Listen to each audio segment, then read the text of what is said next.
ছোট পর্দার জনপ্রিয় অভিনেত্রী সাবিলা নূর ৩ বছর আগে প্রথমবার বড় পর্দায় কাজের অভিজ্ঞতা লাভ করেন।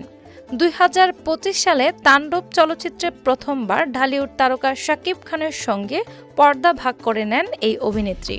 চলচ্চিত্রটির লিচুর বাগানে নামক গানে তাদের রসায়ন দর্শক মনে দারুণ আলোড়ন এবং মুগ্ধতা সৃষ্টি করে। পরবর্তীতে চলতি বছরের রকস্টার চলচ্চিত্রে দ্বিতীয়বারের মতো জুটি বেঁধে নিজের অভিনয় শৈলী তুলে ধরেন তিনি। সম্প্রতি গণমাধ্যমে শাকিব খানের সঙ্গে পর্দায় এমন সুন্দর রসায়ন জমে ওঠার নেপথ্য গল্প শেয়ার করেছেন সাবিলা। শাকিব খানের অভাবনীয় শারীরিক রূপান্তর ও আত্মনিবেদনের কথা উল্লেখ করে এই কৃতিত্ব তিনি পুরোটাই তাকেই দেন।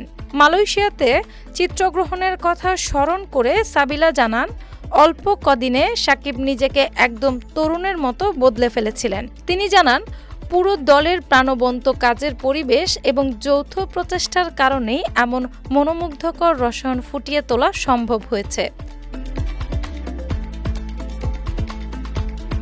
পর্দায় শাকিব খানের সঙ্গে প্রেম ঘন মুহূর্তে অভিনয়ের ক্ষেত্রে কোনো দ্বিধা বা অস্বস্তি হয়েছিল কিনা তা জানতে চাওয়া হয়। জবাবে সাবিলা জানান, চিত্রগ্রহণের সময় নিজেদের বাস্তব পরিচয় ভুলে তারা কেবল চরিত্রের অভিনয়ে নিমগ্ন থাকতেন।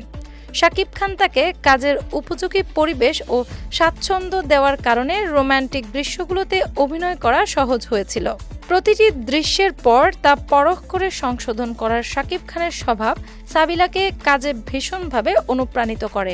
আজমান রুশো পরিচালিত এই চলচ্চিত্রে সাবিলা ও শাকিব ছাড়াও দেশের বেশ কয়েকজন গুণী শিল্পী অভিনয় করেছেন। চলতি বছরের ২৮ মে প্রেক্ষাগৃহে মুক্তি পাওয়া এই চলচ্চিত্রটি দর্শকদের মাঝে দারুণ সাড়া ফেলতে সক্ষম হয়েছে। অভিনয়ের ক্ষেত্রে কোনো বড় চ্যালেঞ্জ মনে না হয়ে শাকিব খানের সঙ্গে কাজের এই অভিজ্ঞতা সাবিলার কাছে অত্যন্ত আনন্দদায়ক ছিল। ডেস্ক রিপোর্ট, বাংলাবাজার পত্রিকা।